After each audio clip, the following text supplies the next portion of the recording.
I'm Oriana Leo with Click on This here in Los Angeles for a very special screening of Banshee Season 3, Episode 2, attended by the show's stars. I'll be sitting down and picking their brain about everything Banshee. Jonathan, as the creator and executive producer of Banshee, I want to ask you, how did you come up with this idea and parlay it into a series with HBO Cinemax? Well, I didn't do it alone. I had the germ of the idea, just a really loose form of it, but, I co-created it with David Schickler.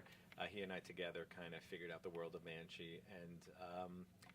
And then, I had been working in the screenwriting world, and I had representation. And, I knew that a great way to sell the show to HBO would be to bring Alan Ball on board first. So first I took it to Alan, pitched it to Alan, and Alan loved it, and then he brought David and me into HBO, and we sold it to HBO, and it was that easy. Now, how much time passed from that sort of inception and pitching it to Alan to getting it up and running and shooting production?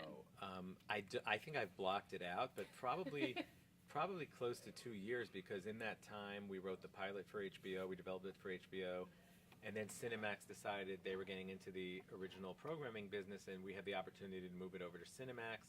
Once we moved over to Cinemax, we wrote a few more scripts, and then things moved really quickly. But I think the whole process took about 1.5 years to 2 years before we went into production, which, for TV, I think that's about a little longer than normal, but only because of the switch. But that's why we love TV versus features, is because things move a lot quicker. Now, speaking of features, 5 out of 6 of the books you have written have been optioned into a film within the first week of publishing. What do you attribute that to? This amazing success?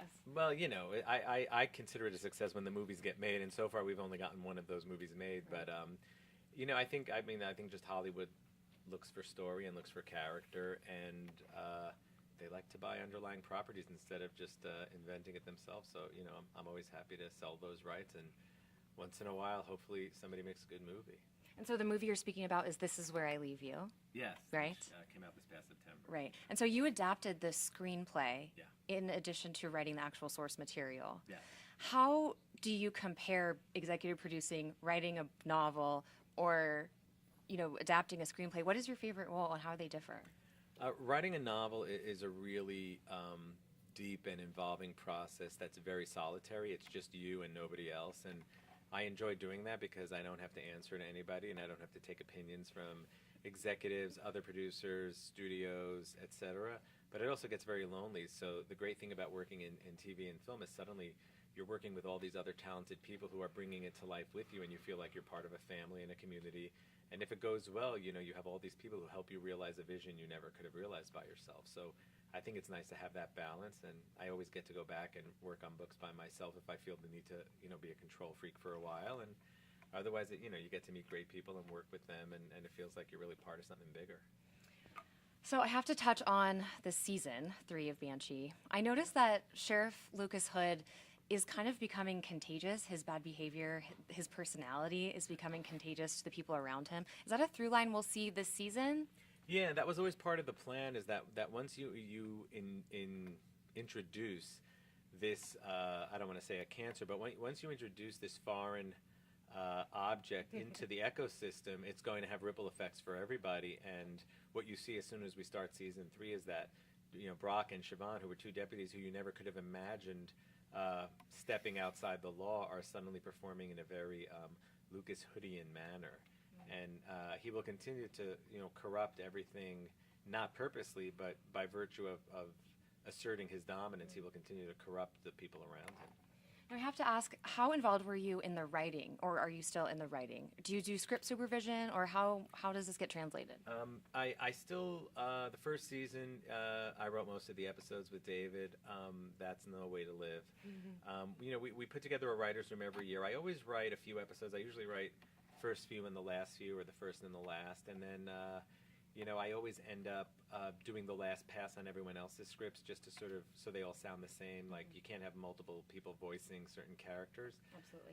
But the goal is to always have a group of writers, in a brain trust who can carry the show forward with you, and then it's just your job to polish every script, so that it's really just a dialogue pass for the most part, to make sure that all the characters sound consistent with what you've made them sound like all along. Well, it's working so far, and I love that our characters are just getting deeper, and we're getting deeper into their psyches and their character development. But I did hear that it's possible Banshee could only last 5 seasons. Is that true? Because my heart's already broken.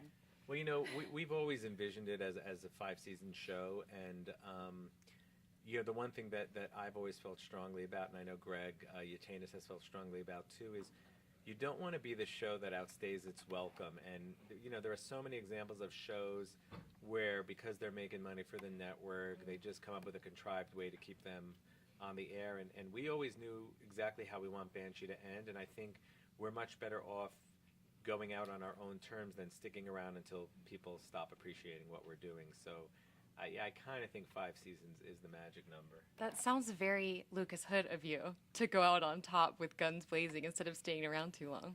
Well, you know, I just, as a TV fan, you kind of know when a show has hit that point, and then you sort of like lose interest. And you know, I'd much rather be remembered for what everyone loved about the show instead of that last season where we just pushed it too far. You know, it's kind of like Elvis. You know, everybody wants to remember young Elvis, right? You know, it just, you know, we want to keep the show vibrant and fresh and really exciting and true to the characters. And once we feel we've told that story, I don't think there's any purpose in sticking around. Well, we'll keep watching, and thank you so much for your time, Jonathan. Thank you.